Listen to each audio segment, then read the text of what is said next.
Agosto de 2022. Após um mês em João Pessoa e uma breve parada em Pipa, nós visitamos Natal. Como eu já havia sofrido uma overdose de praia em Pipa, eu resolvi procurar outra coisa para fazer na cidade. Foi aí que eu me lembrei da importância que Natal teve durante a Segunda Guerra Mundial, abrigando a maior base americana fora dos Estados Unidos na época. Não é à toa que tal base aérea é até hoje conhecida como o Trampolim da Vitória. Afinal, Natal foi, de fato, a cidade brasileira que ajudou a derrotar Hitler, tendo um papel muito mais crucial que a participação da FEB na Itália. Mas, não se engane, antes de se alinhar aos Estados Unidos, o Brasil flertou com as potências do eixo e quase se aliou à Alemanha. Porém, apesar de toda essa paz no futuro e glória no passado, essa é uma história que muitos brasileiros estão esquecendo, sem contar o estado de abandono em que se encontra o patrimônio histórico dessa época. Como a chegada de milhares de americanos impactou a cidade, como a base de Parnamirim ajudou os aliados a vencerem a guerra, o que sobrou dessa época para visitar hoje em Natal? Descubra tudo isso e mais aqui nesse vídeo. E pessoal, como vocês vão notar, eu tive alguns problemas técnicos na captação de imagem e áudio aqui nesse vídeo. Peço desculpas, tentamos melhorar um pouco aqui na edição, mas não ficou perfeito, infelizmente, mas eu prometo melhorar aí nos próximos vídeos. E além desse canal que você está vendo agora, eu tenho outro canal com vídeos mais frequentes. Lá eu fiz um vídeo sobre as primeiras impressões, chegando em Natal, sobre Fortaleza, sobre João Pessoa e vários lugares no Brasil e no mundo. Afinal, nós somos nômades digitais, né? Então, se você também quer trabalhar de forma remota e poder viajar ao mesmo tempo, sem papo furado, sem maracutaia, é só visitar profissãonomade.com.br e venha trabalhar com mais liberdade. E agora, vamos voltar para o vídeo. Parnamirim Field, a antiga base americana, fica na cidade vizinha, Parnamirim, a qual, na época, não era uma cidade e ainda fazia parte de Natal. Hoje, Natal tem menos de 1 milhão de habitantes, ficando um pouco atrás de Maceió e um pouco à frente de João Pessoa. Natal tem uma geografia que, por um lado, oferece belezas naturais, mas por outro, dificulta a construção de infraestruturas. De fato, como eu mostrei lá no meu outro canal, Natal ainda não tem uma orla como a de João Pessoa e Fortaleza. No entanto, Natal acaba de ganhar um novo plano diretor, que promete trazer mudanças visíveis para a cidade nos próximos 5 anos. O Rio Grande do Norte atualmente é um grande exportador de petróleo e uma potência em turismo, já que conta com belas praias como Genipabu, Praia de Comurupim e Pipa. E não são só os brasileiros do sul e sudeste que vêm para Pipa. Muitos argentinos empreendedores migram para Pipa para abrir um negócio. Lá no meu outro canal eu fiz um vídeo falando sobre esse e outros fatos sobre Pipa. Que Natal e seus arredores têm belas praias, todos já sabem. O que nem todos se lembram, no entanto, é o papel que Natal e Parnamirim tiveram em ajudar a mudar o rumo da história no século XX. E para contar essa história, vamos voltar um pouquinho no tempo. A Segunda Guerra Mundial começou em setembro de 1939. Em maio de 1940, a França já havia pedido arrego.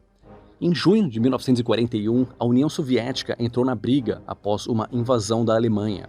E só no final de 1941 é que os Estados Unidos entraram na guerra, diretamente, após o ataque japonês a Pearl Harbor. Já o Brasil só foi entrar na guerra 3 anos após o início do conflito, em 22 de agosto de 1942. Getúlio Vargas, então presidente do país, tomou a decisão após se reunir por 1h30 com seus ministros no Palácio de Guanabara. E anunciou no mesmo dia que o Brasil estava em um estado de beligerância com a Alemanha nazista e a Itália fascista. Era uma sutil declaração de guerra. Na prática, era uma esperada resposta à pressão que o governo brasileiro estava sofrendo da população, dos ministros simpáticos à causa aliada e dos próprios americanos. O povo brasileiro já torcia para que essa declaração de guerra fosse feita, graças aos ataques de submarinos alemães a navios da Marinha Mercante Brasileira, que causaram a morte de quase 1.000 pessoas, entre civis e militares, naquele mesmo ano. Esse número de mortos foi quase o dobro do de militares brasileiros mortos no conflito na Europa. No caso dos Estados Unidos, o que mais pesou foi a proximidade geográfica, já que o governo americano não podia permitir que nenhum país da América do Sul se alinhasse com as potências do eixo. Em especial o Brasil, que possuía seu valioso litoral nordestino. Já vamos falar mais sobre isso. O fato é que os americanos sabiam que precisavam de Vargas como seu aliado e começaram a pressioná-lo. Eles também deram um belo incentivo de 20 milhões de dólares para a construção da Companhia Siderúrgica Nacional no Rio de Janeiro, para tirar da cabeça de Getúlio qualquer possibilidade de se aliar ao eixo. Quando a declaração de guerra finalmente foi feita, houve comemoração por parte do então presidente americano. Abre aspas, em nome do governo e do povo dos Estados Unidos, manifesto a Vossa Excelência a profunda emoção com que esta ação foi recebida neste país. O Brasil acrescenta poder e força material aos exércitos da liberdade. Fecha aspas.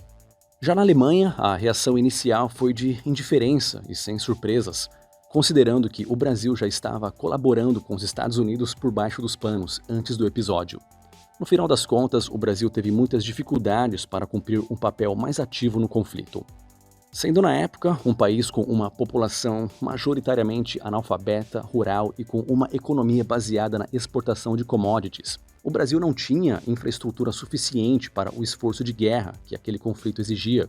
Só um ano depois da declaração de guerra é que a Força Expedicionária Brasileira, a FEB, foi de fato começar a ser criada. Foram enviados 25 mil soldados para o fronte ocidental, de um total previsto de 100 mil inicialmente. Mesmo com toda a precariedade e dificuldades do Exército Brasileiro, a Força Expedicionária Brasileira cumpriu com louvor as principais missões que foram atribuídas pelo Comando Aliado, e os Cobras Fumantes ficaram conhecidos por sua bravura. Isso aqui foi quando... Isso aí é quando a Força Aérea Brasileira afunda o primeiro submarino alemão. Caramba, foi perto de onde isso? 199. Foi na costa na Baía de Guanabara, no Rio. Ele estava entrando na Baía de Guanabara, né, espreitando alguns navios da Marinha do Brasil, da Marinha Americana, e aí as aeronaves o avistaram. O Catalina, que estava na área, né, que era o número 2, ele foi até o submarino, lançou 2 cargas de profundidade e furou o casco do submarino. Não deu pra sobreviver, não. Eles resgataram ainda alguns sobreviventes, resgataram sim. Antes de falarmos sobre a base aérea de Parnamirim, precisamos entender o contexto geográfico que levou Natal a ser escolhida pelos americanos. Acontece que a capital Potiguar fica localizada no leste do Brasil, em um ponto muito mais próximo da África e da Europa do que qualquer parte dos Estados Unidos. Uma posição que foi considerada altamente estratégica pelo poder militar americano. Por essa proximidade, os americanos começaram a construção da base de Parnamirim, que depois ficaria conhecida como o Trampolim da Vitória, já que a guerra estava a um pulo de distância. A base era um bom negócio para ambos os lados. Para os americanos, tratava-se de um local onde podiam abastecer seus suprimentos e decolar com segurança, chegando com rapidez aos palcos da guerra. Para o Brasil, a expectativa era de que o investimento americano traria desenvolvimento e prosperidade para a região. Afinal, nessa época, Natal era uma pequena cidade de 50 mil habitantes e com apenas 90 quilômetros quadrados. Uma área que hoje é correspondente a alguns bairros da cidade. Parnamirim, que hoje é uma cidade separada de Natal, possuía um pequeno aeródromo criado em 1927 pelos franceses. Após a rápida e humilhante rendição da França para a Alemanha em 1940, o local foi abandonado e os militares americanos viram uma oportunidade. Naquele mesmo ano, iniciou-se a construção da base, que foi batizada de Parnamirim Field. A base tinha capacidade para cerca de 25 mil pessoas e uma média de 200 voos diários, tendo se tornado imediatamente a maior base americana fora dos Estados Unidos na época. Com a criação da base, Natal foi radicalmente transformada pelos americanos. Avenidas foram construídas e asfaltadas e criou-se uma cultura americanizada na região. Os americanos gastavam muito dinheiro e impulsionaram bastante o comércio local. Além disso, a cidade foi a primeira do Brasil a ter Coca-Cola, ketchup, Ray-Ban de aviador e calças jeans. Hábitos como o de se barbear todos os dias, tomar refrigerante, mascar chiclete e expressões americanas como ok e bye-bye foram incorporadas ao estilo de vida potiguar. Um jornal totalmente impresso em inglês chamado de Foreign Ferry News foi criado e passou a ser distribuído na base aérea. Também foi criada uma estação de rádio local com programação em inglês chamada WSMS. E as exibições de cinemas com filmes hollywoodianos passaram a se tornar uma coisa comum na então pequena cidade. E falando na cidade, ela estava sempre abarrotada de soldados e com bares sempre lotados. Seus clubes passaram a abrir todos os sábados para as muitas festas que aconteciam por lá. Um cassino foi inaugurado atrás do famoso Grande Hotel da Ribeira. E houve a criação de um distrito da luz vermelha, similar àquele de Amsterdã, para, digamos, o entretenimento adulto. Inclusive, instituiu-se na área um exame periódico das mulheres para evitar doenças venéreas, e o documento que atestava a saúde das moças foi apelidado carinhosamente de Love Card pelos frequentadores da noite local. Segundo o historiador Lenine Pinto, naquele tempo as festas sucediam-se freneticamente, dançava-se freneticamente e amava-se freneticamente. Então não eram só soldados, né, que vieram para cá. Não, haviam militares femininas também. Mulheres também, artistas de Hollywood também. Artistas de Hollywood passavam aqui, bandas de jazz, Glenn Miller e sua banda e outros mais passavam porque tinha que ter um entretenimento para os americanos que estavam em guerra, para tirar o estresse da turma. Sim, olha lá. A turma dá uma relaxada. Muitas mulheres adotaram costumes americanos, como o de ir sozinhas ao comércio. Tal fato foi visto com crítica pelo resto do país, que considerava as natalenses modernas demais. Um fato curioso é que os registros da cidade mostram que pelo menos 32 brasileiras se casaram com americanos após o término da guerra e foram morar nos Estados Unidos. Apesar do clima positivo, nem tudo eram flores. Havia o temor de que os alemães pudessem tentar bombardear ou até tomar Natal, chegando em submarinos. Também havia rotinas de segurança militar, com os constantes blackouts ou apagões, onde a população precisava ficar na escuridão todas as noites, a partir de um certo horário. A população era instruída a não acender nem velas. Num determinado dia, quando a sirene de emergência tocou pela primeira e única vez, houve grande comoção e desespero pela cidade. Casas que tinham abrigos antiaéreos ficaram cheias, mas, felizmente, tudo não passava de um exercício militar. Com o fim da guerra, em 1945, instalou-se uma crise financeira na cidade, mas ficou a modernidade e a estrutura criada pelos anos de investimentos americanos. Além, é claro, das lembranças dos dias de prosperidade e diversão para os norte-americanos e brasileiros.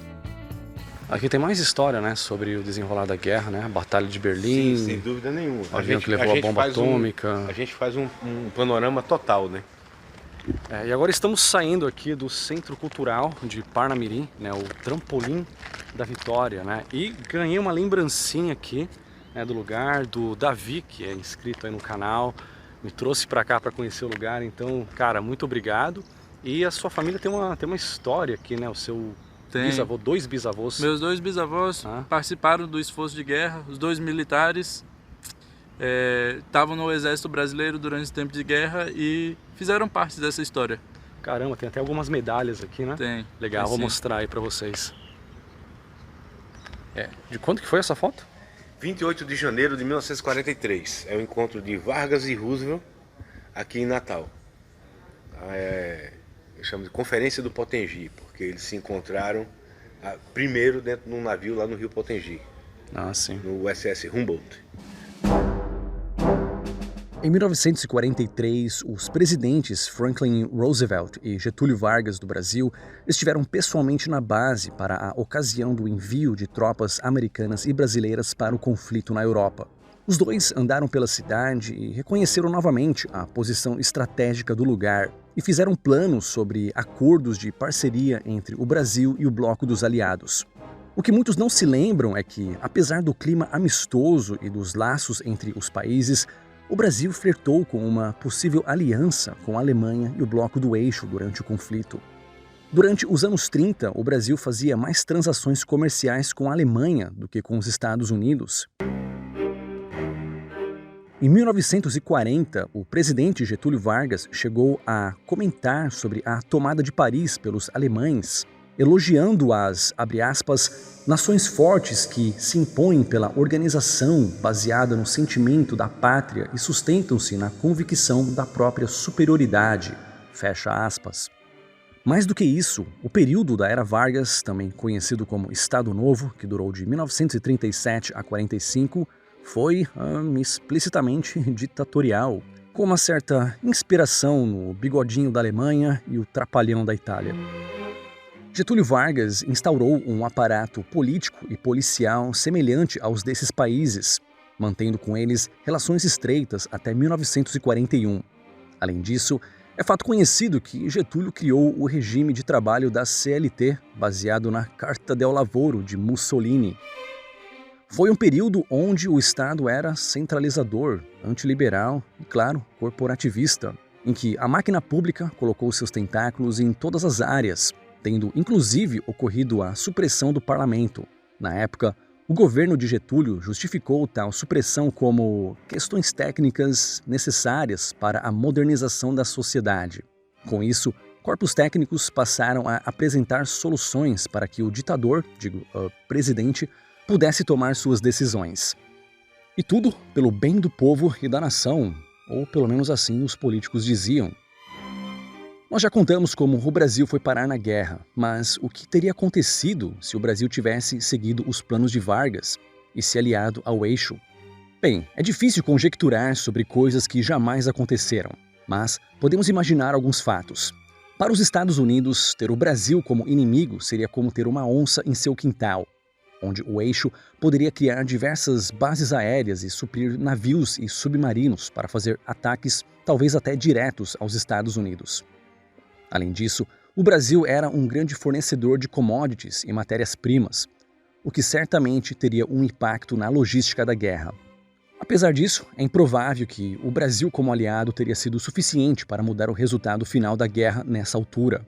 Afinal, já em 1942, os soviéticos ofereciam grande resistência no fronte oriental, e os americanos já estavam fazendo a balança pender no fronte ocidental. O mais provável é que o impacto seria maior por aqui mesmo, e que ao término da guerra o Brasil estaria empobrecido e isolado. Isso se o Eixo perdesse a guerra mesmo com a ajuda do Brasil. Mas, e se a Alemanha vencesse a guerra, tendo o Brasil como aliado? Como as políticas raciais dos vencedores afetariam um país tão miscigenado como o Brasil? Dá até medo de imaginar, mas em 2019, a revista Super Interessante publicou um artigo e um mapa curioso detalhando os planos alemães para a América do Sul.